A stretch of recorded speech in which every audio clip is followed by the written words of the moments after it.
Boa noite, amigos. No ar mais um Cadeira Cativa aqui na Ubra TV. E como eu sei, Dr. Elvio Henrickson, que teremos perguntas sobre a situação do REC, como é que tá, quando ele volta, vou fazer um convite para quem está nos assistindo na TV também. cadeiracativa.com.br é o nosso canal no YouTube, facebook.com/Luiz Carlos REC, o perfil, a página do REC também no Facebook. Nestes dois canais já tem um vídeo do REC dizendo que está tudo bem, que já voltou para casa, que na semana que vem está de volta. Então, para tranquilizar todo mundo, que posso dizer que foram centenas de mensagens diariamente perguntando sobre o REC, se estava tudo bem, o que tinha acontecido com ele. Está tudo bem, está tudo certo, o REC está em casa e nos próximos dias estará aqui conosco, sem sombra de dúvidas. Hoje, uma sexta-feira em que a gente repercute uma estreia do Grêmio na Copa Sul-Americana, mas sem dar tanta atenção para essa competição, porque o Grêmio hoje apresentou o seu novo técnico, apresentou o Thiago Nunes, que fez questão de destacar que não está aqui para substituir o Renato, mas sim para dar sequência ao trabalho, que espera ter o mesmo sucesso que teve no Atlético Paranaense. Lá, quando substituiu o Fernando Diniz, fez algumas modificações na equipe e conseguiu alcançar títulos, alcançar conquistas importantes com o Furacão. A Sul-Americana e a Copa do Brasil, competições que ele vai disputar no comando técnico do Grêmio. Aliás, por falar em Copa do Brasil, o Grêmio vai enfrentar o Brasiliense na sua estreia na competição. Já a competição teve na primeira fase 80 clubes, destes 80 classificaram 40, obviamente, para a segunda fase e para a terceira fase 20. E aí, a estes 20 se juntaram mais 12 clubes, formando os 32 que disputam esta fase atual da Copa do Brasil. O Grêmio estreia com o Brasiliense, primeiro jogo na Arena, segundo jogo lá na capital do Distrito Federal, e o Internacional, para também citar nessa competição, enfrenta o Vitória da Bahia. Primeiro jogo em Salvador e o segundo jogo aqui em Porto Alegre. No Inter, já que eu já fiz esse gancho, essa ligação de Grêmio e Internacional, o Inter apresentou hoje o Taison, que volta depois de um pouco mais de 10 anos longe do clube. Taison que fez questão de destacar a sua experiência, com mais de 300 jogos pelo Shakhtar, de ter participado de Copa do Mundo e se colocou à disposição para auxiliar nessa equipe do Miguel Ángel Ramírez. Amanhã, tanto o Grêmio quanto o Internacional em campo pelo Campeonato Gaúcho.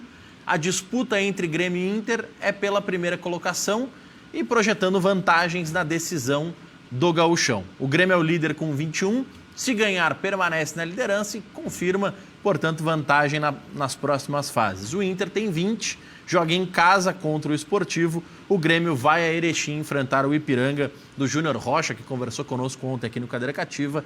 Todos os jogos amanhã, 9 horas da noite. A base do Grêmio, pelo que se divulga, até por ser a estreia do Thiago Nunes, uma base muito próxima da equipe que jogou ontem pela Copa Sul-Americana.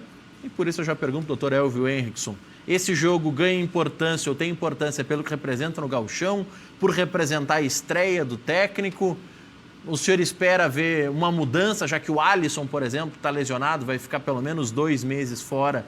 Você acredita que esse já será um gancho para que o Thiago Nunes comece a mudar um pouco o sistema do Grêmio? Ou você acredita que o Thiago vai manter aquela base de time do Renato, aquela estrutura com os volantes, enfim, aquela distribuição de atletas? Doutor Elvio, boa noite. Boa noite, Maurício, boa noite aos que nos assistem. Eu acho que o novo treinador vai ter um pouco de trabalho, né, para colocar em prática a sua ideia, né? A ideia que eu penso que ele vai implantar, ela não é muito diferente da questão de ter um time propositivo, né, ter um time que proponha o jogo, né? O Renato jogava num esquema 4-2-3-1, né?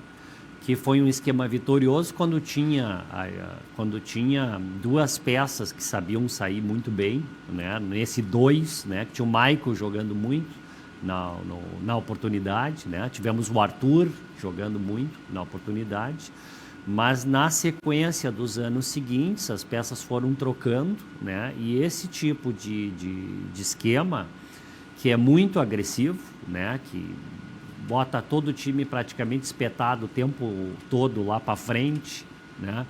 E tentando roubar o tempo inteiro a bola e propor, ou seja, tentando sempre ter a posse de bola, né? Sempre ser propositivo, né? Esse tipo de esquema é um esquema muito bom, esquema que foi vitorioso, mas ele só funciona com as peças certas. O Grêmio foi trocando ao longo dos anos isso, né? E aí o Renato teve alguma dificuldade para implantar, para seguir nessa mesma sistemática, né? Porque não adianta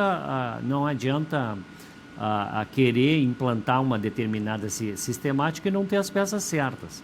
O novo treinador que assume, né, ele vai verificar certamente tudo isso aí, né? Acredito que ele não vai mudar o esquema para ser um esquema defensivo, ou ser um esquema reativo, ou ser um esquema completamente diferente. Acho que ele segue na questão de um time que procura a posse de bola, que se mantém propositivo, né? Mas acho que faz algumas alterações, né? Eu, por exemplo, notava que o Renato sempre substituía, de certa forma, para abrir a equipe, né? Sempre o jogador que entrava é um jogador de uma posição mais para frente, né? E às vezes estava 2-0, 3-0, né? Será que isso precisa, né? Será que esse plano, não digo plano B, essa forma de jogar quando já tem um placar mais favorável, será que precisa manter 100% o mesmo esquema nos 90 minutos? Será que não tem que ter alguma variação durante o jogo? E até variação quando se enfrenta um adversário sabidamente de mais qualidade, né? E que se sabe que vai ter problemas, né? Então, eu acho que o novo treinador vai ter que pensar tudo isso, vai ter que pensar, por exemplo, jogadas. E aí vamos falar um pouco do jogo de ontem, né? Dizer, escanteio a favor do Grêmio, tá? Aí, em vez de cruzar a bola para a área, a bola vem para trás e faz toda a volta para fazer aquele cruzamento. No meu modo de ver, isso é um risco, porque na hora que volta a bola e vai fazer toda a volta para ir lá para o outro lado para cruzar, o risco de contra-ataque ele é muito grande. Até teve jogadas que deu certo, isso, né? Que acabou o Grêmio conseguindo fazer essa volta. Mas se eu vou cruzar do outro lado, por que eu já não cruzo no escanteio? Né? Por que eu já não cruzo o escanteio? Quer dizer, o treinador vai ter que avaliar todo um modo de jogar do time e certamente vai implantar o seu modo de ver, né? No jogo de ontem se viu que o Laequidade, que não é bobo, né? Não é bobo, ele tocou a bola em alguns momentos ali, mostrando que tem um pouco de uma certa qualidade, né? Iniciou o jogo bastante agressivo, tentou dar velocidade, dá para ver que tentaram abrir o placar no início do jogo, né? Mas em seguida o Grêmio equilibrou e, né, fez valer o seu melhor potencial, né? Conseguiu fazer seus gols, perdeu os gols. Aí vem o segundo tempo, né? Vem o segundo tempo e aí que eu digo que às vezes tem que pensar se não tem que armar um esquema, por exemplo, se o adversário precisa empatar o jogo, por que eu não recuo um pouquinho, né? E não fico com o Ferreirinha mais à frente só para sair no contra-ataque, né? Então, mudando um pouco o a técnico estratégia, vai ter, exatamente, uma variação de estratégia dentro do jogo, né? Eu tenho certeza que o novo treinador vai botar o dedo dele em várias coisas. A gente vai ouvir daqui a pouquinho o Thiago Nunes, mas deixa eu dar boa noite também para o professor Enio Kaufmann, que vai participar conosco para falar, obviamente, do Tyson, para falar do Miguel Ángel Ramírez, que foi blindado de uma certa forma essa semana, mas também muito criticado pela atuação que teve fora de um ambiente normal, fora de condições normais de temperatura e pressão, jogando na altitude. Mas enfim, aí no dia seguinte o Boca, com um monte de desfalques, consegue um resultado positivo contra o The Strongest, que tem mais tradição. Talvez isso aumentou até um pouco o barulho, mas o que importa, né, professor, é que agora o Inter tem duas obrigações. Em Porto Alegre vai ter que fazer os 6 pontos para não ter nenhuma defasagem nesse grupo, né, professor? Boa noite. Boa noite Maurício, boa noite doutor Elvio. Boa noite, professor. Eu acho que, não, na verdade, esse grupo não é a galinha morta que se pintou, né, no começo. O Internacional já está classificado, o Internacional pegou um grupo só com times ruins. Jogar contra os times da Bolívia na altitude A seleção da Argentina tomou 6 da seleção da Bolívia.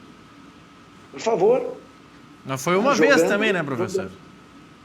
Bom, pois é, e o Internacional vai perder para esse Always Ready aí uma vez na vida. Entende? E o time do Internacional, que não é nenhuma maravilha, mas eu estava ouvindo antes, Maurício, a injustiça que se comete com o Renato.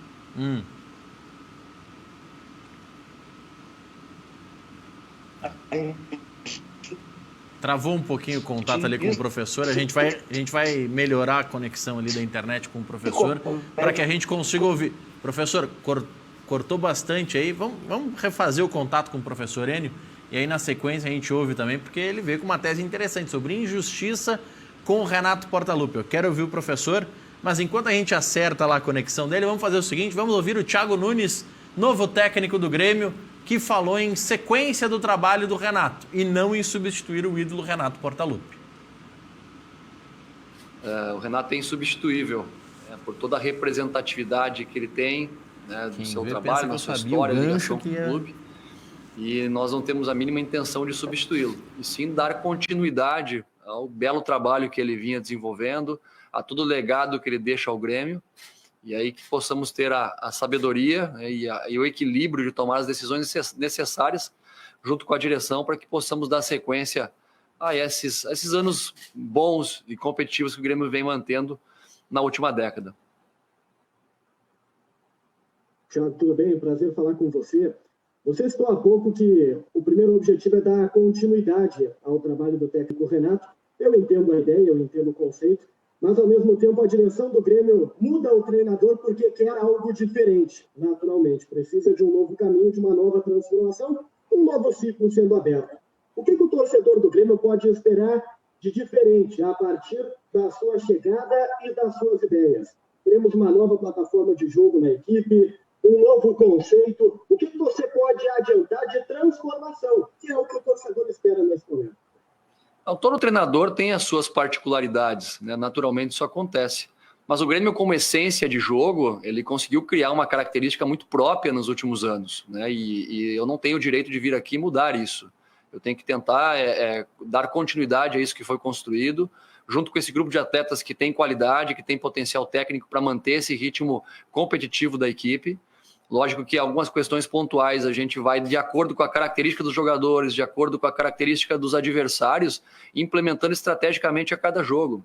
Então a gente tem o compromisso, né, de tentar potencializar o que já se tem, mas como sempre, né, vou reiterar para vocês, chegando num clube que já tem uma característica, uma identidade própria. Boa tarde, Thiago.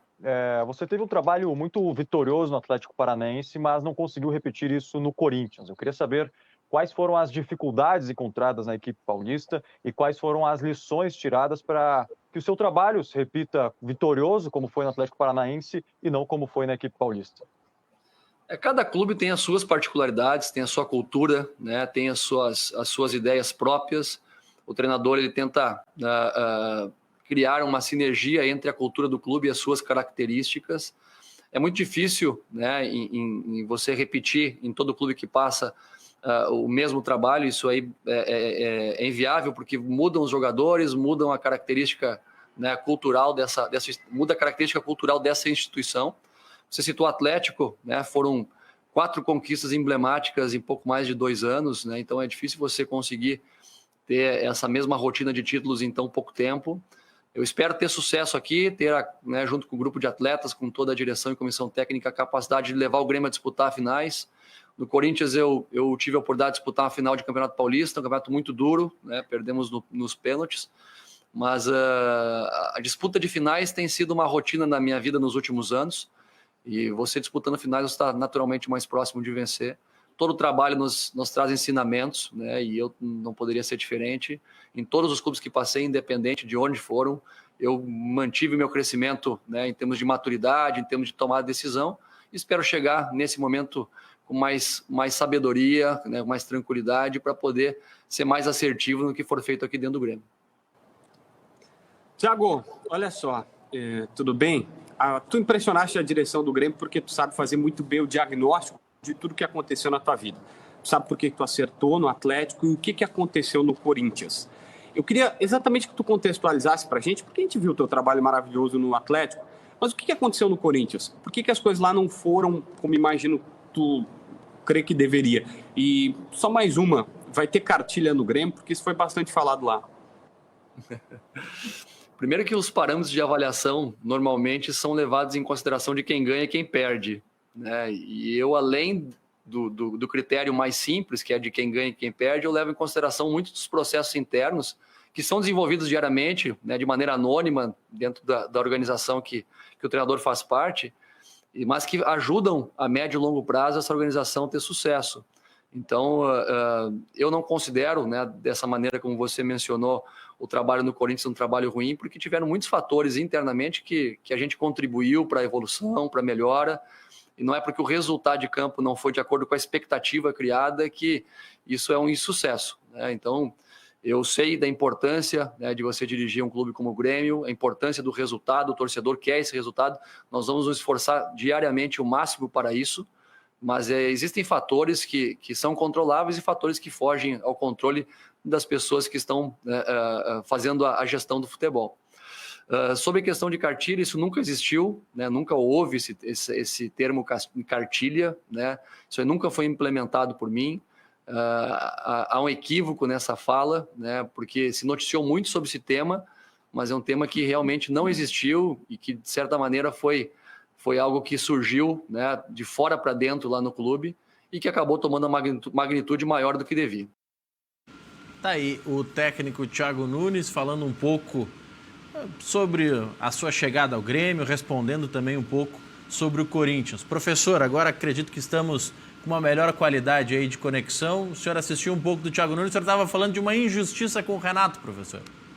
Olha aqui, ó, tu que tem memória melhor que a minha, vai Mais te ou menos. lembrar que na decisão da Copa do Brasil, que o Grêmio estava jogando com o Atlético Mineiro, o Grêmio estava ganhando de 2-1 e o Grêmio teve um jogador expulso. Lembra disso? Jogo lá em Belo Horizonte. Sim. E aí o que fez o Renato? O Renato tirou um meio-campista e botou um atacante. Quando todo mundo esperava que ele está ganhando o jogo, e está com 10 jogadores.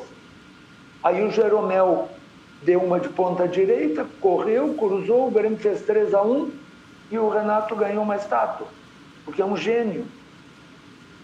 Se o Atlético Mineiro consegue empatar o jogo, que tinha toda a chance por ter um jogador a mais, porque o Renato não soube se retrancar, não tomou cuidado.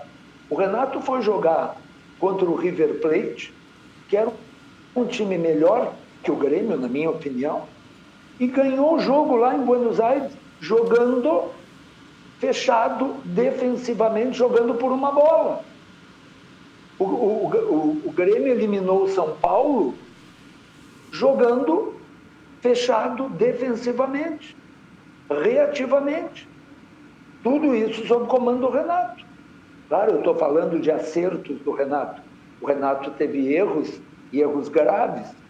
Quando o Renato escalou o André na decisão contra o Flamengo, aquilo foi um desafio aos deuses, porque todo mundo já sabia que o André não dava resposta.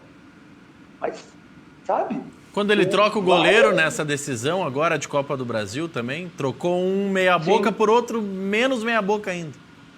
Mas no caso do André foi mais grave, porque era aquela coisa assim, eu vou calar a boca de todo mundo. Eu vou ganhar do Flamengo com o gol do André e aí vão fazer a segunda estátua para mim. Mas será que na Copa do Brasil não foi um pouco disso também, professor? Tu diz aquela substituição que eu acabei de contar? Não, eu digo agora, na mais recente, contra o Palmeiras, quando ele troca, tira o Vanderlei e bota o Paulo Vitor. Mas aí, tirar o Vanderlei e botar o Paulo Vitor, comparado com o André, o Paulo Vitor é um ídolo, pelo amor de Deus. Mais ou menos, professor. Não, comparado com o André, O Paulo Vitor ganhou um campeonato gaúcho. Mas o André que cobrou o pênalti naquele gauchão, o fato é o mesmo. Mas e depois quantas partidas o André jogou mal? Mas e quantas vezes o Paulo Vitor foi criticado também por enfim, tomar gols defensáveis? Não no nível do André. Eu acho que foi mais assintoso. Mas, de qualquer maneira, treinador tem essas coisas. Eu acho que a gente, na verdade, acaba muito dependente de resultados. Eu continuo dizendo que o Grêmio contra o Del Valle, se o Grêmio tivesse feito... O Grêmio teve 3 chances de gol, que não é assim, mais ou menos. O Grêmio teve 3 chances de gol em que o atacante esteve sozinho, ele e o goleiro. Se o Grêmio faz 2 daqueles 3 gols, o jogo fica 3-0 e acabou. Mas aí, professor, aí vem o seguinte, aí eu quero que o Dr. Elvio opine também. O que me chama a atenção desse jogo do Del Valle, inclusive no jogo de ontem com o like dá e o histórico recente do Grêmio, é que se o Grêmio não mata nos primeiros 45 minutos, o torcedor sabe que vai sofrer nos 45 minutos finais. É diferente de outros momentos. O Inter, por exemplo, já teve uma fase em que o torcedor sabia se chegasse aos 30 do segundo tempo 0-0, a chance de o Inter, no fator físico, ganhar o jogo era muito grande. E o Grêmio, esse jogo contra o Independiente Del Valle, que o professor está citando, salvo engano, essas 3 chances foram na primeira etapa. 2 na primeira etapa e uma no início do segundo tempo, né, professor? Isso, mas exatamente. O Grêmio, ele começa bem e não aguenta os 90 minutos. Bom, Isso é outra coisa. O Grêmio trocou de preparador, o Grêmio trocou o preparador físico, tirou um preparador físico que dava muito certo para fazer uma aposta. Nesse jogo, professor e Maurício, nesse jogo contra o Independiente Del Valle, o Grêmio voltava, o time principal pelo menos, voltava pouco, né? Fez uma partida só. No que o meu modo de ver, achei que deveria ter voltado um pouco antes na questão da preparação, né? E ele foi para o time veio, treinou, jogou uma partida do Gauchão, descansou e depois foi para Grenal e 2 partidas de Independiente Del Valle. Então, ou seja, essa questão do segundo tempo é certo que ia pegar, é certo, né? Mas é que isso vem desde o ano passado, né? Mas além, só para fazer algum contraponto aí em relação ao que o professor inteligentemente comenta, né? Mas só para pontuar, né? Além das chances que o Grêmio perdeu, teve prejuízo de arbitragem, né? Mas quem quer ser campeão, quem quer passar, tem que ultrapassar por tudo isso. Sobre a questão da partida lá contra o River Plate, lá em 2018, que o professor aponta ali que o Renato foi para Buenos Aires de uma forma mais defensiva, sim, verdade, foi de uma forma mais defensiva. Dá para contar nos dedos de uma mão quando mudou a estratégia. Mas não, naquela oportunidade, a mudança se deveu porque tinham vários jogadores lesionados, o Renato estava com dificuldade para armar o time, o Michel estava voltando de lesão, tá? E que foi o que marcou o gol lá, né? A gente estava no estádio, acompanhou bastante. E aí foi dentre as opções que o Renato tinha, ele entendeu que essa mais defensiva era a melhor que ele tinha naquele momento, porque ele não estava com todo o time na mão. Porque se tivesse todo o time na mão, ele não mudaria, tá? Lá naquele jogo do River Plate. Já na questão da partida contra a classificação para a final da Copa do Brasil, contra o São Paulo. Sim, corretamente. O Renato mudou, mas mudou por quê? Porque teve 2 partidas contra o Santos que deram um indicativo diferente, né? Revelaram alguma fragilidade nas partidas contra o Santos. Aí sim. Escancararam a fragilidade. Aí sim. Então, bom, vamos mudar porque temos que resolver a questão da fragilidade defensiva, né? Então, o professor está de acordo em colocar essas questões, mas tem essa série de circunstâncias, né, que a gente não pode deixar de levar em consideração. E tu tens razão, Maurício, no sentido de quando tu diz que às vezes que mudou foi pouco, né? Não, porque sempre a ideia era manter o 4-2-3-1, independentemente do tipo e do conceito e da qualidade, independente se o jogador servia para aquelas posições ou não. A rotina era essa. Diga, professor. A grande verdade é que o Grêmio só consegue jogar aquele futebol envolvente, aquele futebol de posse de bola, era baseado em 2 jogadores. Era baseado no Maicon e baseado no Luan. O Luan desistiu de jogar e o Maicon envelheceu. É isso que aconteceu. E o Grêmio, sem eles, o Grêmio não consegue. Tu vê que o meio-campo do Grêmio, o Thiago Nunes não vai poder fazer aquela forma de jogar do Renato, porque o meio-campo dele vai ter o Thiago, ele vai ter que avaliar o Mateuzinho, e o Jean-Pierre, a gente não sabe nunca quando é que vai jogar. Se quiser jogar, é um super jogador, mas a gente não tem ideia. A gente não sabe quando ele vai jogar. Esse rapaz cada vez me lembra mais o Paulo Henrique Ganso, que foi uma das grandes revelações do futebol brasileiro. Surgiu junto com o Neymar e ele era melhor que o Neymar. Na verdade, o contrário, né, professor? O Neymar surge junto com o Ganso, porque o Ganso que era o cara. Exatamente. E hoje o Ganso é o reserva do Fluminense. Por quê? Porque, não por falta de futebol, mas por falta de cabeça. Mas eu tenho esperança, professor, tenho esperança que o Jean-Pierre possa resolver as questões médicas, né? Problema de ombro, problema da lesão, que talvez ficou um pouco mal curada. Então, tenho esperança que ele consiga resolver as questões médicas. A partir daí, então, voltar à questão física, porque a gente sabe que futebol hoje, sem condição física adequada, o rendimento ele fica muito prejudicado, né? E somado, talvez, a esses 2 fatores resolvidos, né? Uma vontade de jogar, porque a qualidade desse jogador é fora de série.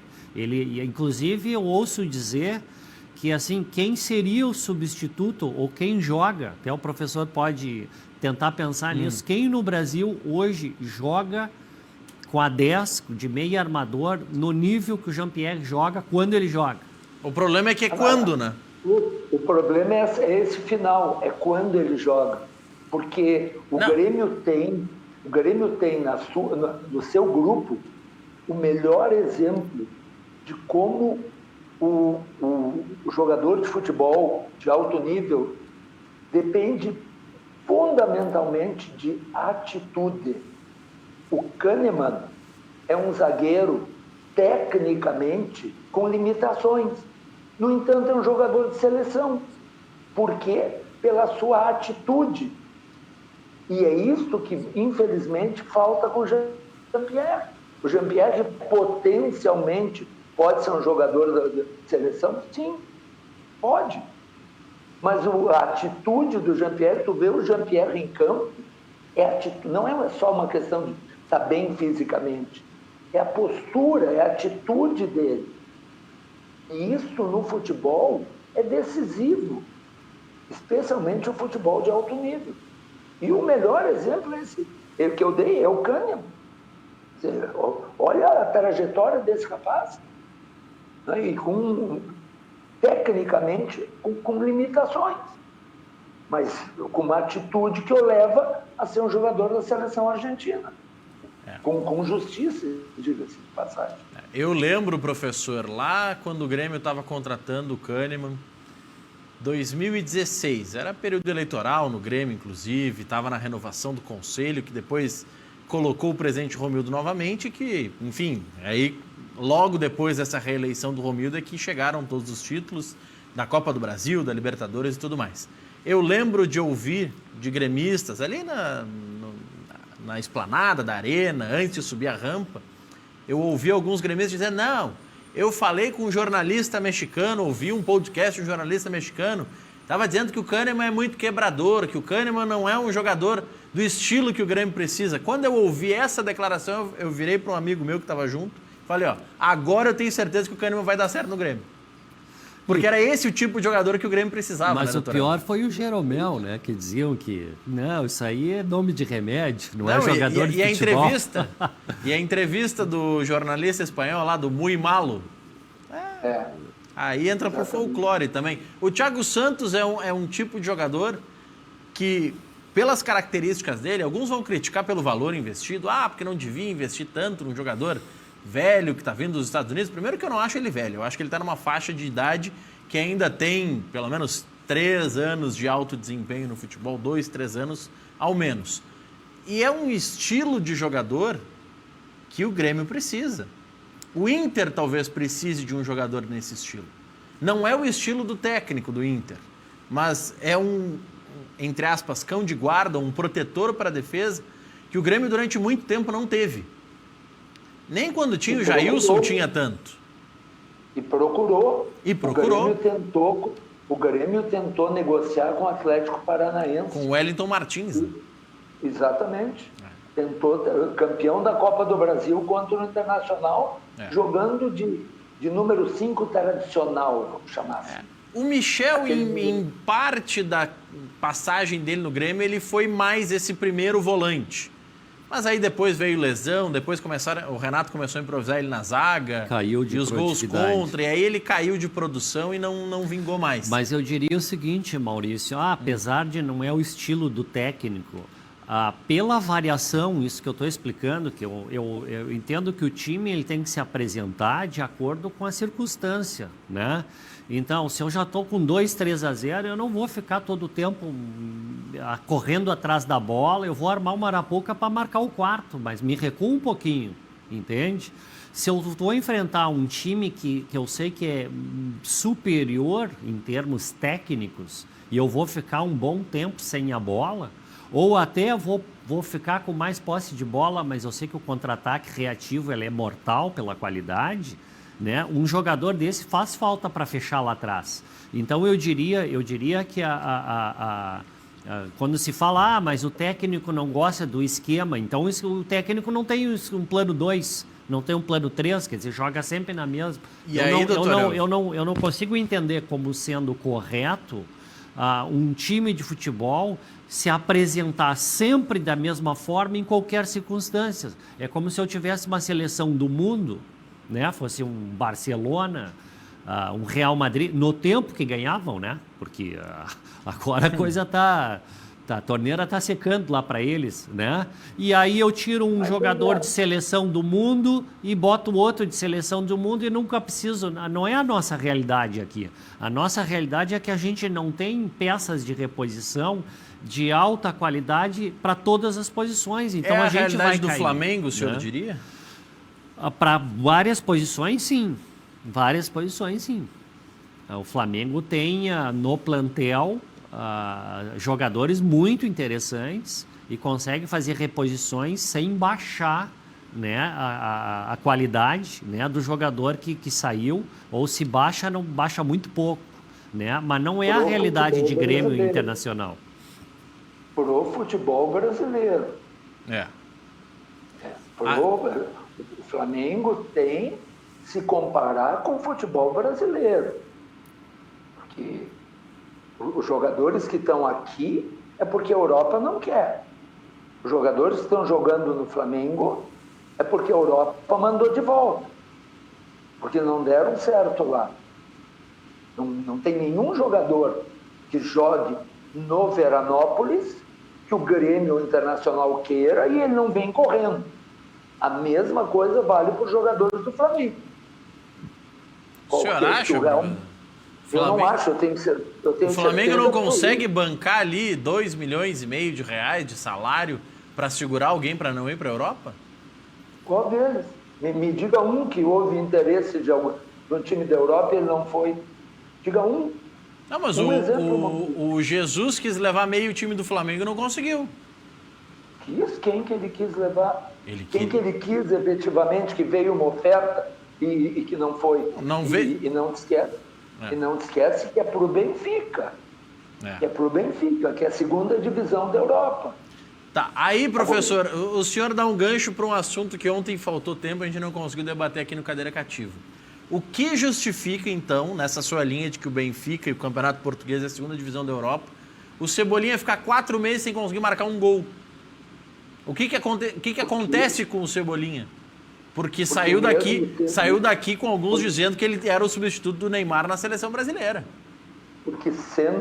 Bom, tu também pode dizer que eu tenho cabelo, mas enfim, porque na Europa os adversários são outros. Na Europa os adversários são outros. Mesmo na segunda divisão da Europa, que é Portugal, como o senhor disse? Maurício, a frase não é minha, a frase é do Silas, que foi um grande jogador e foi um bom treinador, foi treinador do Grêmio, inclusive. O Silas diz que os jogadores no Brasil é a 4ª divisão do futebol brasileiro. Que a primeira divisão está na Champions, a segunda divisão está na Europa, na Liga UEFA, que aí está o Benfica. A terceira divisão está no Oriente Médio e nos países árabes, um pouco na China. E a 4ª divisão está aqui. Essa é a realidade. Essa é a realidade. Quando um jogador começa a se destacar aqui, qual é a primeira coisa que se diz? Ele vai ser vendido. Ele vai ser vendido, vai trazer muitos milhões para o clube. É isso. Infelizmente, é verdade. O REC não gosta que eu diga isso, mas a proporção entre o orçamento do Grêmio e do Internacional com os clubes da Champions é a proporção de Grêmio Internacional para o São José. A proporção é a mesma, Maurício. Até pela valorização da moeda deles, né? Eu só acho, professor, que botar o Brasil atrás de Oriente Médio e China, né? O senhor falou Oriente Médio e China. Sim. Em termos salariais do que estão pagando, até sim a gente pode, né? Tem jogadores. Agora, em termos de qualidade de equipe de futebol, o Brasil eu acho que não perde para a China e Oriente Médio para nenhuma equipe. Né? Tá, mas será que... Vou pegar um exemplo. Talvez eu tenha me expressado mal. O que eu quis dizer, doutor El, é que os jogadores brasileiros estão lá porque ganham muito mais lá do que ganhariam sim, aqui. Perfeito. Pelo salário, sim. Tá, mas aí, eu não disse que as equipes da China, desculpe, Maurício, que as equipes são melhores que as equipes do Brasil. Eu disse que os nossos jogadores bons vão para lá. É só a gente ver a quantidade de jogador que vem repatriado de lá, né, professor? Pela questão salarial. Aí, vou pegar um exemplo. Oscar ex-Inter, tá lá. Seria titular, acredito que em todos os clubes, talvez não no Flamengo. Talvez ele brigaria ali com Arrascaeta e Everton Ribeiro para jogar. Mas fora o Flamengo, nos outros demais 19 da Série A, o Oscar seria titular. Assim como o Ricardo Goulart. O Dudu, que foi para lá e está voltando. Isso, exatamente. Por que os jogadores vão? Vão porque ganham mais. Isso é lei do mercado. E quando o Grêmio e o Internacional usam isso a seu favor, nós achamos ótimo. Quem não fica contente quando surge um grande jogador no Juventude, no São José, e o Grêmio e o Internacional vão lá e pegam? É assim. Eles fazem com os nossos. Olha aqui, professor, alguns recados da nossa live em cadeiracativa.com.br e também facebook.com/Luiz Carlos Rec. Você pode nos assistir tanto no YouTube quanto no Facebook e participar do programa. O Fábio Evangelista. Parabéns, professor. O senhor é colorado, mas seus comentários são coerentes de todos os times. O Ricardo Vivan. Renato não era o cara, agora mudou tudo. Não mudou tudo. O Renato segue sendo o cara, segue sendo o ídolo, mas encerrou o ciclo dele momentaneamente, né, doutor Elvio? Eu não duvido que daqui a 2, 3 anos o Renato volte. Claro, volte. Agora, tudo tem o seu ciclo, né? Tudo tem início, meio e fim. Não existe nenhum treinador que fique treinando uma equipe aí. Aliás, na Europa tem, parece, 2 ou 3 casos ali de treinador com 20 anos, 25 anos treinando. 18 anos, alguma Mas é coisa exceção, assim. mas é exceção. Mas é exceção da exceção que justifica a regra, né? Toda exceção, né? Toda regra tem a sua exceção. E a exceção justifica a regra, por ser exceção. Então acabou o ciclo, né? Eu acho que a gente tem que aprender, né? A gente tem que ter humildade para ver o que acertou e saber por que acertou, ver o que errou e saber por que acertou e tentar sempre evoluir, né? Eu, por exemplo, vou repetir pela terceira vez aqui, né? Eu acho que o time, dentro dos 90 minutos, tem que ter uma variação. E eu acho que mesmo tendo um plantel que a gente sabe que não é 10 vezes melhor que os outros, dependendo do adversário, eu tenho que ter uma variação. Eu não posso me apresentar sempre da mesma forma. Eu não vejo isso. Assim como a bola do escanteio que eu estou citando. Quer dizer, para mim, eu tenho que cobrar o escanteio, eu tenho que cobrar para a área. Eu já vou cruzar, eu já estou com uma bola parada para cruzar. Agora eu respeito quem acha que tem que botar a bola para trás, fazer a volta, tudo bem. Mas isso não é fim de ciclo. Isso não é fim de ciclo. Só se reclama disso porque o Grêmio parou de ganhar. Essa é a verdade. Mas parou um tempo já, né, professor? O Renato foi um bom período na gordura, nos Grenais e no Gauchão, né? Mas então, Maurício, tu me poupa de responder. Ele parou de ganhar títulos, mas continuou ganhando Grenais, que aqui na nossa província é título. É título ganhar Grenal. Ele ganhou o Grenal 10 dias antes de cair, professor. Como é que é? Ele ganhou o Grenal 10 dias antes de sair do Grêmio. Por quê? Porque Grenal já não vale mais, é isso? De tanto que estão ganhando? Não é isso, Maurício. Tu não muda, né, Maurício? Tu é um provocador. Mas por que, professor? É que o Grêmio está ganhando tantos Grenais com o Renato que Grenal parou de ser parâmetro. Não é verdade, ao contrário. O fato de ganhar Grenais sustentou o Renato durante 3 anos, 2 anos e meio, sem ganhar nada. Sem ganhar nada, ganhar gauchão nos pênaltis do time do Odair. Entende? É isso. Então, mas em todas as entrevistas, tu é repórter, o Bruno, que está aí na produção, é outro brilhante repórter, e sabem disso, que o Renato não deixava passar uma entrevista sem citar campeão da Copa do Brasil, campeão da Libertadores, 11 Grenais sem perder. Campeão da Recopa Gaúcha, inclusive. Ele sabe usar. Ele é uma pessoa muito inteligente, o Renato.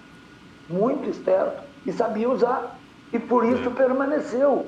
Agora, o Renato não saiu do Grêmio porque acabou o ciclo.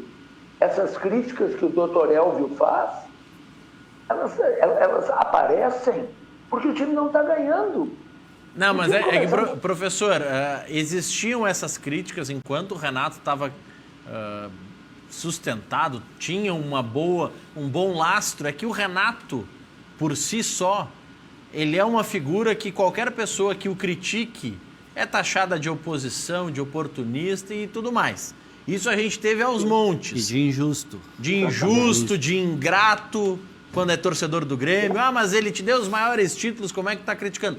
Muitas das críticas ao Renato eram abafadas por essa reação da rede social.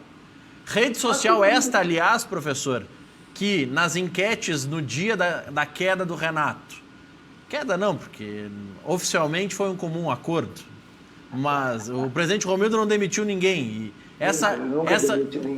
essa regra agora do Campeonato Brasileiro não preocupa para o Grêmio, porque o Grêmio não demite técnico, ele sempre entra em comum acordo, e comum acordo não entra naquele cálculo de troca de técnico segundo a CBF. Então essa regra para o Grêmio, tem gente que está preocupada aí com essa regra, não precisa se preocupar. O Romildo é sempre comum acordo e não tem problema nenhum. Mas em relação a Renato, procede que o contrato dele não tinha prazo. Isso procede que a combinação já desde antes... ele tinha renovado até o final do ano, não tinha multa. Sim, mas não tinha multa. Não tem multa, mas a regra da CBF não tem nada a ver com multa. A regra da CBF não se refere a multa. Se ficasse claro que o Grêmio tomou a iniciativa, com multa ou sem multa, contaria. Não contaria ainda porque é no Brasileirão, professor. É só quando começar o Brasileiro que começa essa regra, né? Eu quis dizer a forma. Maurício, no cadeira cativa, no Cadeira Cativa, tu tiveste um exemplo, e era tu que estava apresentando, de como não se podia criticar o Renato. Eu ousei dizer que o Grêmio errava, e isso foi antes da demissão do Renato, errava em dar poderes demais ao Renato. Um dirigente do Grêmio pulou e começou a falar mal do Alessandro, sabe? Em vez de dizer que estava certo, dar bastante poder para o Renato, que eu respeito a sua opinião de quem acha, não, mas o D'Alessandro, o que tem que ver o D'Alessandro com os poderes do Renato, Deus meu? Mas é que não se podia mencionar nenhum equívoco em relação ao Renato. Sabe? A gente tem que entender, ninguém elogiou mais o Renato do que eu no Cadeira Cativa. Ninguém. Maurício é testemunha disso. Agora, o Renato cometeu erros? Cometeu. Nem a Carol defendia tanto o Renato, professor. Mas é que nem o presidente Romildo. É um fantástico presidente, um dos maiores da história do Grêmio. Eu tenho um baita orgulho de dizer, foi meu aluno. Gente. E, escuta, mas o presidente Romildo comete erros? Comete. Fernando Carvalho foi um dos maiores presidentes da história do Internacional? Foi. Cometeu erros? Cometeu. E apontar esses erros não quer dizer que ele não presta. Exatamente. Isso vale para um, vale para outro. Exatamente. Desculpe, eu me alonguei um pouco. Não, mas só para completar aquela questão, no dia que o Renato foi demitido, ou, enfim, pediu demissão no comum acordo, as enquetes apontavam 70% da torcida pedindo a saída do Renato. Isso não impediu que existisse até aglomeração na despedida do Renato no aeroporto. Tamanha a idolatria que se tem ao Renato, o respeito. Uma coisa é o ídolo, né? E a identificação dele com o clube. E a outra coisa é o status do trabalho, que tudo tem início, meio e fim. E a gente está no Brasil, o resultado pesa muito, né? Lamentavelmente, o resultado para uns é tudo, né? Para uns é tudo. O Thiago Nunes acabou de dizer aí na entrevista dele, né? Acabou de dizer na entrevista que deu ali, que para muitos ali só importa o resultado, mas é que ele se preocupa com os processos, né, e tal. É importante isso. A gente já ouviu o Thiago Nunes, a gente vai para o intervalo comercial agora. Em 1 minuto a gente volta para ouvirmos Taison, que também foi apresentado hoje. Novo camisa 10 do Internacional, chega com a responsabilidade de substituir na camisa 10 o D'Alessandro, e ele vai falar sobre esse retorno ao Beira-Rio 10 anos depois, o quanto cresceu com essa passagem na Europa e o quanto ele pretende ajudar no Inter nessa disputa da Libertadores. O Inter agora precisa, sim, fazer 6 pontos em casa nos 2 próximos jogos para amenizar o resultado negativo, porque como tivemos 2 vencedores na primeira rodada, se não confirmar em casa, e os 2 estavam em casa, tanto o Always Red quanto o Deportes Tolima. Então, o Deportivo Táchira. Não, o Deportes Tolima, exatamente. Estava certo. Maurício. Diga, professor. Maurício, vai classificar o Internacional e o Olímpia. Os 2 que perderam na primeira rodada. Os 2 que perderam vão classificar. Os dois que agora na próxima rodada jogam em casa e precisam confirmar a classificação, enfim, precisam igualar esse grupo para não dar uma vantagem para os demais. Depois do intervalo, professor, a gente vai ouvir o Taison e vamos falar mais sobre o Inter e também projetar o Gauchão. Paranoia colorada. Depois do intervalo. Depois do intervalo, então, essa manchete do professor. Já voltamos.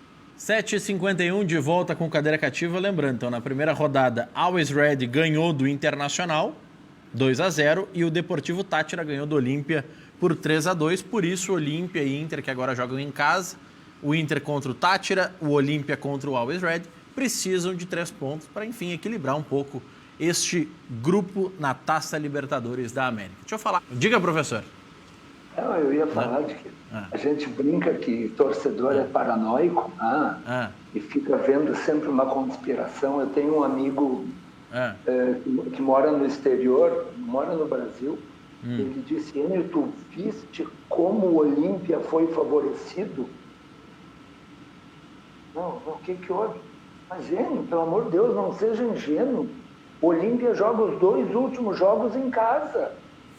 É claro que isso aí é para favorecer o Olímpia. Por quê? Porque a Conmebol, a sede é no Paraguai. Sabe? Aí a gente está sempre vendo uma conspiração. Mas o futebol não é assim também. Existe má fé, existe. Ah, peraí, como disse o doutor Elmo, é exceção, não é a regra. Não pode. Se não, mas botaram o Internacional no primeiro jogo lá na altitude. Claro, querem acabar com a moral do Internacional. Mas isso, professor, essa nova distribuição dos jogos começou naquele ano que o River foi punido pelo que aconteceu na final, Boca e River. E aí o River caiu, inclusive, no grupo do Internacional naquele ano, né? E o River... Não só caiu no grupo do Inter, como o Internacional se classificou na 4ª rodada das 6. Exato. Na 4ª rodada, o Internacional já estava classificado com o Odair. E naquele ano mudou a fórmula, porque antes era uma tabela espelhada. E a partir daquele ano entrou esse formato que o cabeça de chave joga no retorno, digamos assim, nas 3 partidas finais, 2 em casa e 1 em casa no primeiro turno. Essa fórmula atual surgiu lá naquele ano em que o River caiu no grupo do Internacional na Libertadores. Mas o professor estava falando de conspiração, falar em camisa do Inter, o Záquia, essa semana aqui no Cadeira Cativa, Luiz Fernando Záquia, ele fez uma colocação interessante sobre a camisa, que o Inter jogou lá na Bolívia com um uniforme novo, enfim, numa tentativa de marketing, inclusive junto com a fornecedora de material esportivo, e o Záquia defende que nestes momentos, quando se vai enfrentar um adversário com adversidades como a altitude, a camisa tradicional pesa.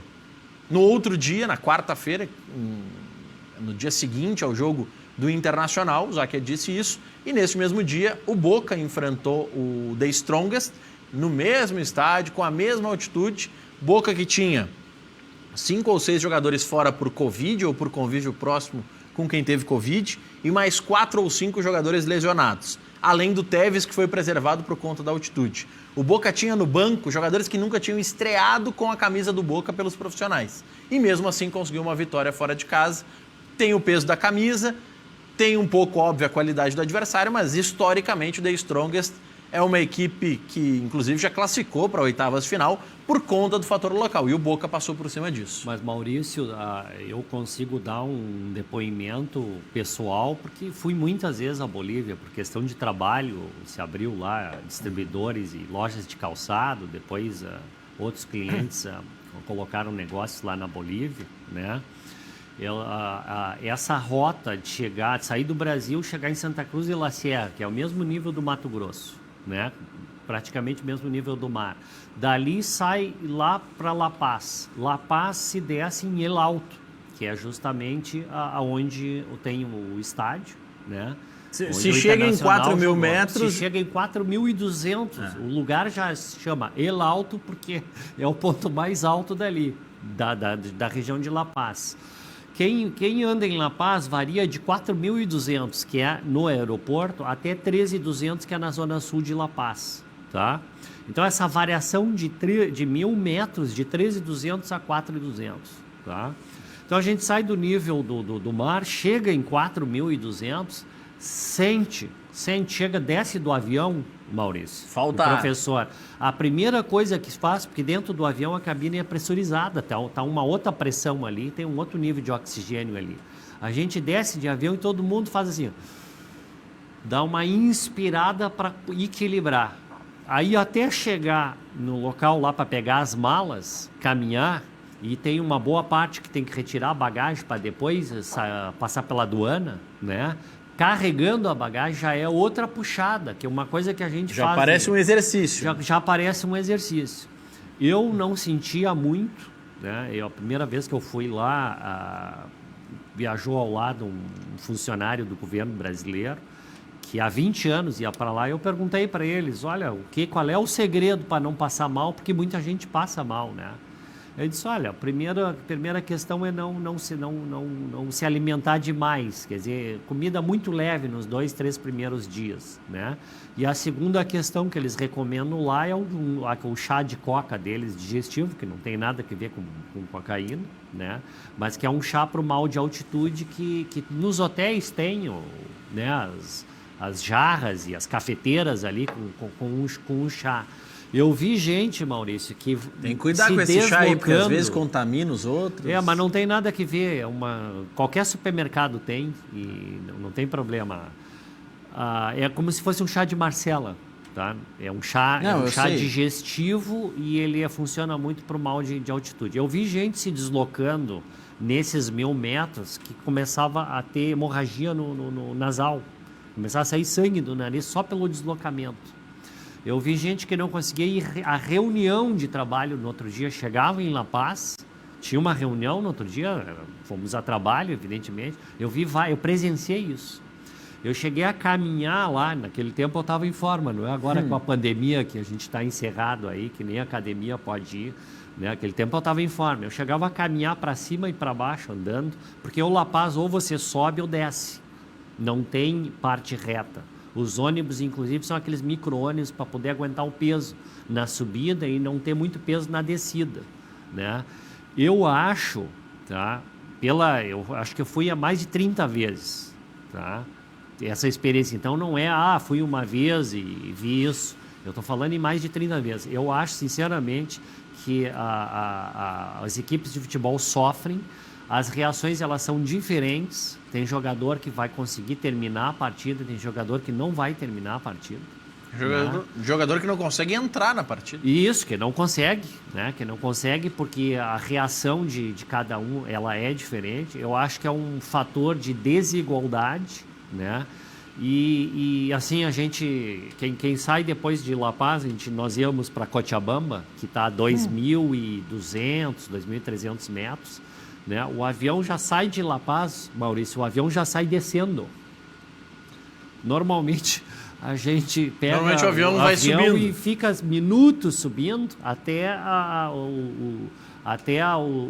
uma altura de 32 mil pés, 34 mil pés, 28 mil pés, 10 quilômetros mais ou menos, né?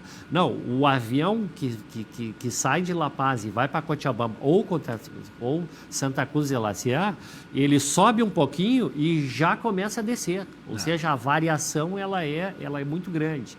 Até 2.200, que é o nível de Cochabamba ali, se sente um pouco, mas até 2.200, 2.400, 2.600 ele é bem suportável. A partir de 2.600 já o organismo, e aí depende a reação de cada pessoa. Eu acho desigual, acho que deveria ser proibido os times locais que jogam contra equipes que estão a nível do mar, que não tem essa altitude, ou que estão a menos de 2.000 metros, eu acho que deveria se marcar um jogo num local mais palatável, né, do ponto de vista de saúde. No próprio campeonato boliviano existe essa diferença muito grande e mesmo os clubes do campeonato boliviano que sobem com mais frequência também não conseguem ter um grande índice de desempenho na altitude de La Paz e nas altitudes outras que existem na Bolívia, às vezes até maiores do que La Paz. Deixa eu cumprir a minha promessa, professor, para a gente falar um pouco sobre o Inter. Vamos ouvir Taison na sua apresentação, seu discurso de retorno após 10 anos na Europa. Obrigada pelas boas-vindas. Taison, quando saiu daqui, saiu com 22 anos, campeão de uma Libertadores, campeão de Sul-Americana, campeão gaúcho invicto, e o Taison que volta agora, volta um pouco mais experiente, jogador tive numa Copa do Mundo, 300 jogos com a camiseta do Shakhtar, capitão do Shakhtar, Champions League, Liga Europa, muitos títulos conquistados lá, mas agora é uma nova história. Voltei para o clube que eu amo. Desde já agradecer a todos que fizeram o esforço para mim estar aqui hoje. E também agradecer a todo torcedor que tiveram a paciência de me esperar, porque todo ano tinha essa novela, Taison volta e não volta. Então, estou aqui, volto mais experiente, volto para ajudar os mais jovens, como como os outros que saíram daqui me ajudaram, Bolívar, D'Alessandro e entre os outros. Então eu volto mais experiente, mais importante, eu volto feliz, bem condicionado, à disposição de todos que precisar conversar comigo. Então, o mais importante é que eu volto para conquistar coisas grandes no clube, porque o Internacional é grande, a torcida do Internacional é grande. Então, eu estou voltando para conquistar coisas grandes. Na sua explanação inicial, você fala sobre conquistas e fome de conquistar. Você volta mais experiente, volta um líder, nas palavras da diretoria, e você conviveu muito com o D'Alessandro, que foi capitão durante muito tempo, inclusive está com a 10, né, dele nas costas. Te pergunto, assim como um jogador identificado, um torcedor do Inter, que acompanhou muito os últimos anos do clube, as derrotas em finais, a falta de títulos neste primeiro momento, como fazer para esse Taison, que conviveu com tantos líderes, que volta experiente, volta campeão, colocar em prática no Inter tudo que aprendeu lá fora, com o sentimento do torcedor colorado? Vocês também, às vezes, acham que tá certo que é o trabalho de todos vocês, né? Mas vocês, às vezes... Pô, o Inter tá disputando título, disputou a Copa do Brasil, ano passado disputou até o último jogo, o Campeonato Brasileiro. Infelizmente, não conseguimos o título, porque eu sou torcedor, eu estava torcendo pro Inter.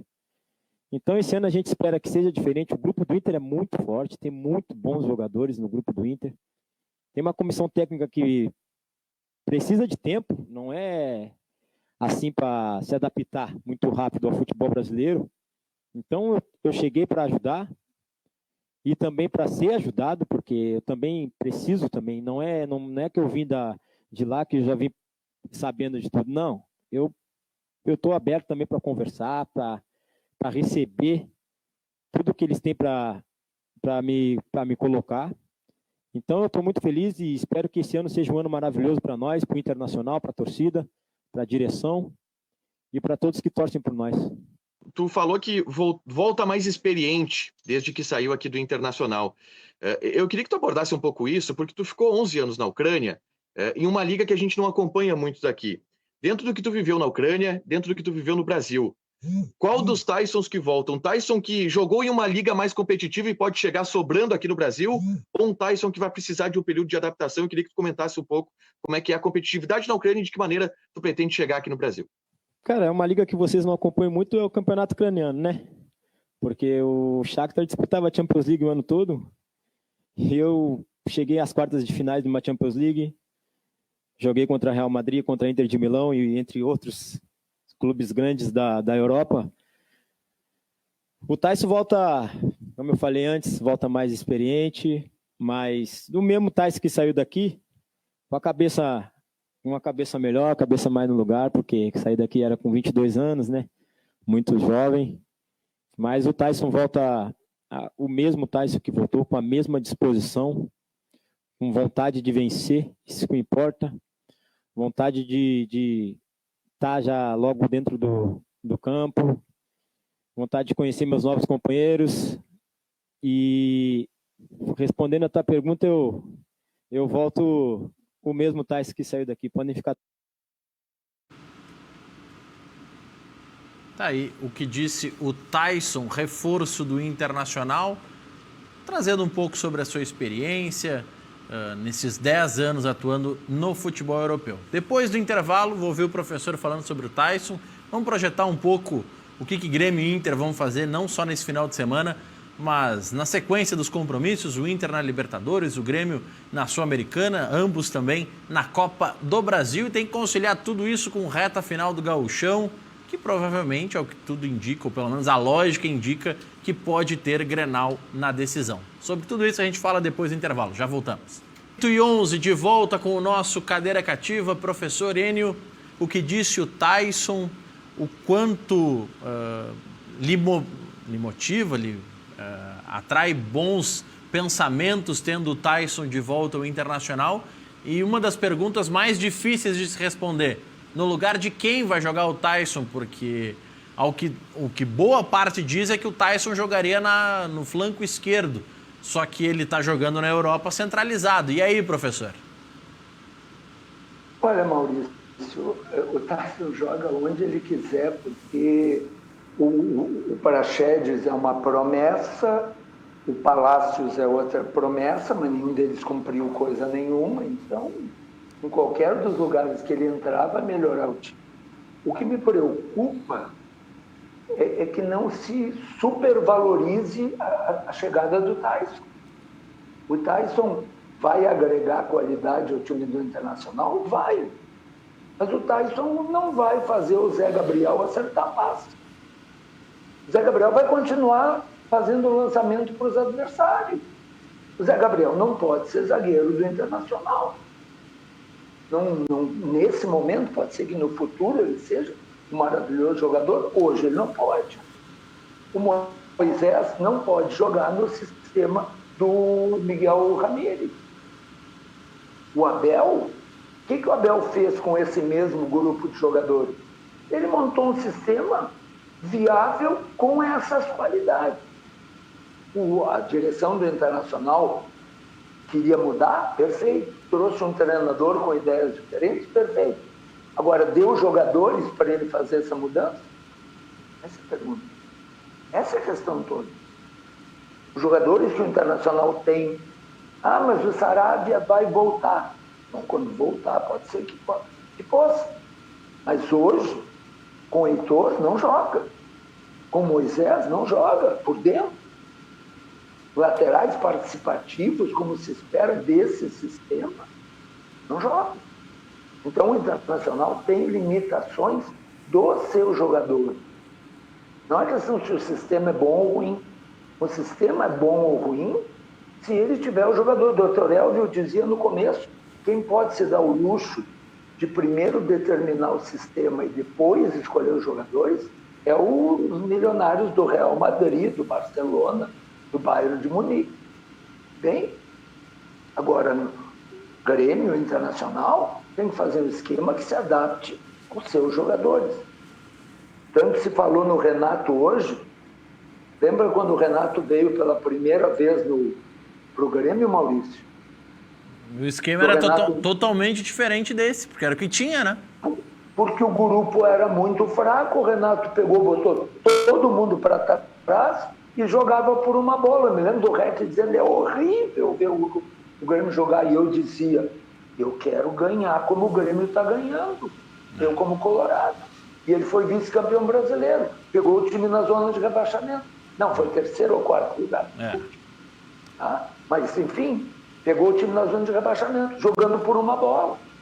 Tu tem que fazer um esquema que... E isso o Abel fez muito bem, por isso... O Odair fez isso também. O Odair fez isso também, exatamente. Aí, professor, a pergunta que eu vou deixar para depois do intervalo para o senhor responder, eu vou deixar uma também para o doutor Elvio. A sua pergunta, que eu quero que o senhor pense e responda depois do intervalo, professor. Você acha, você já disse que o Inter não tem muitas das peças para fazer esse novo sistema que quer o Miguel Ángel Ramírez.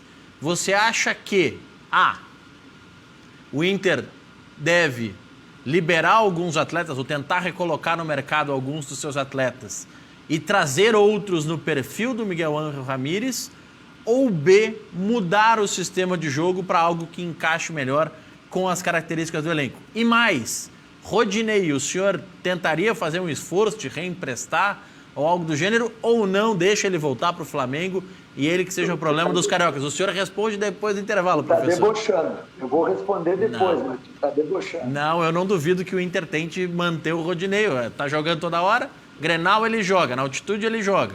Está jogando bastante o Rodinei. Depois o senhor me responde isso. Ele não jogou. Entrou em campo. Segundo tempo. Porque o outro se machucou. Mas podia ter colocado o Patrick, que já fez o lado esquerdo, mas não, improvisou o lateral direito na esquerda. Mas enfim, a gente vai debater isso daqui a pouquinho. Do Dr. Elvio eu quero saber. O Grêmio já se assanhou a trazer grandes atletas, já se assanhou esse ano em trazer o Borré, já, não publicamente, mas já se assanhou também em trazer o Douglas Costa. Você acha que o que o Grêmio precisa hoje é um Douglas Costa? É um outro jogador de alguma outra posição? Tendo um tiro só, o senhor contrataria de fato o Douglas Costa, custe o que custar, porque o salário não vai ser baixo? Até porque o Grêmio já chegou a namorar com o Borré, que ia pagar um caminhão e meio de dinheiro por mês não vai se mexer de pagar o Douglas Costa. Sair da Libertadores influencia nesse cálculo de trazer um ou dois grandes atletas, mas na função, na posição, em qual o senhor traria o grande reforço, se é que tem como trazer esse grande reforço? Vocês respondem depois do intervalo. Em 1 minuto a gente volta. Você acha, professor Enio, que o Inter deve repensar e renovar o seu estilo de jogo, deve realizar o estilo que tenta trazer o Miguel Ángel Ramírez?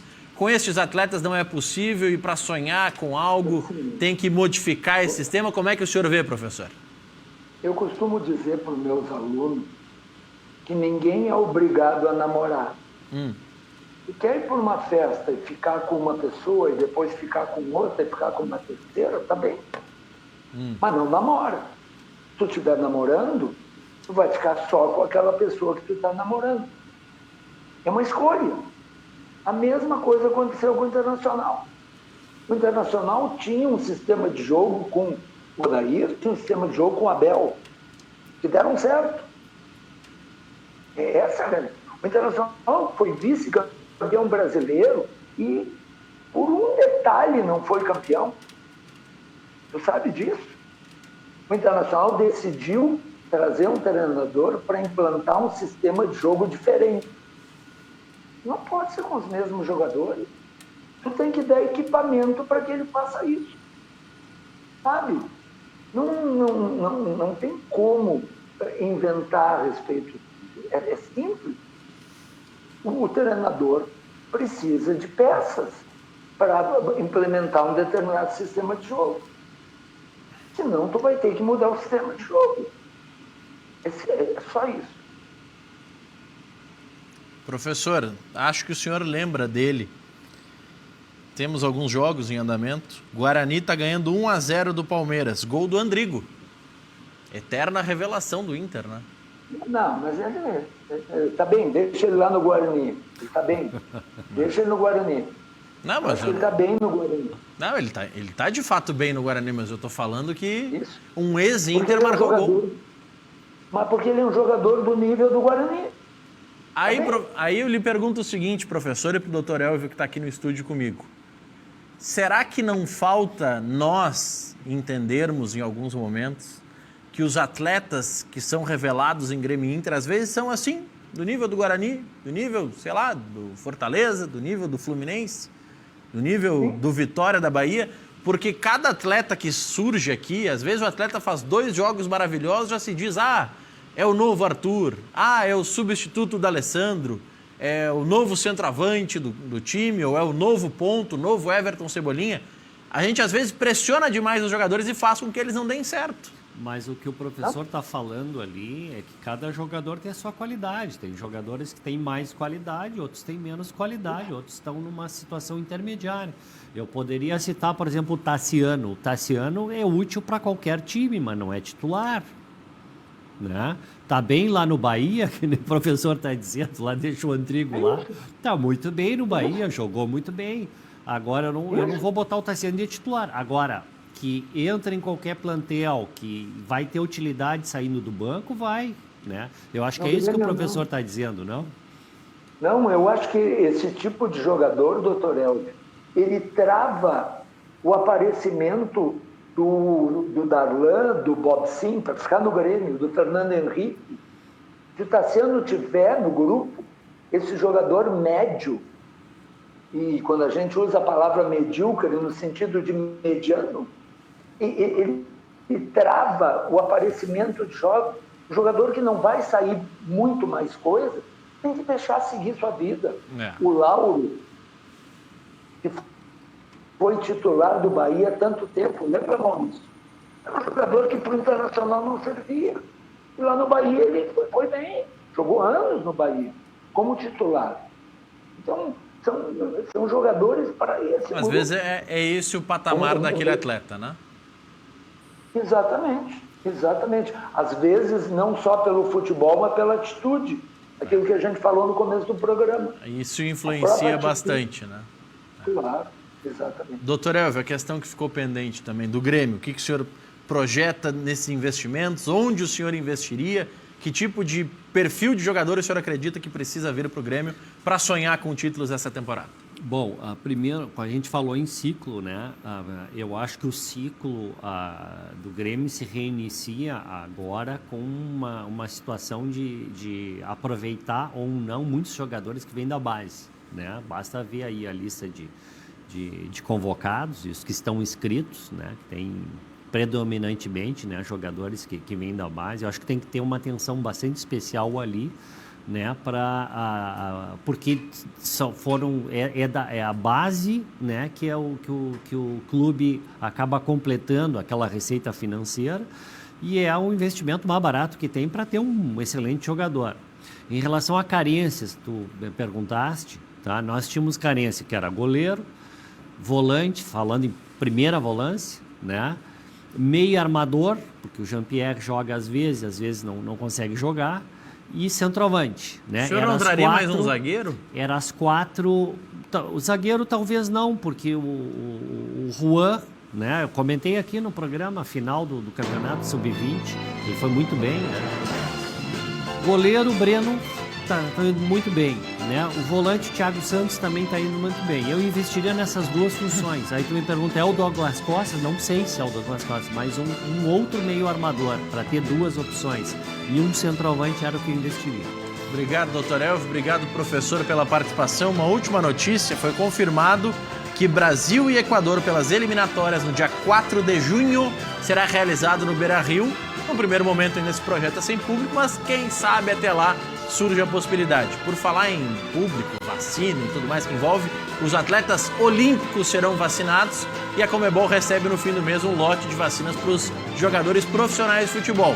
Mas se entrar no Brasil, essas vacinas não pode usar para fins específicos. Segunda-feira tem mais. Bom fim de semana.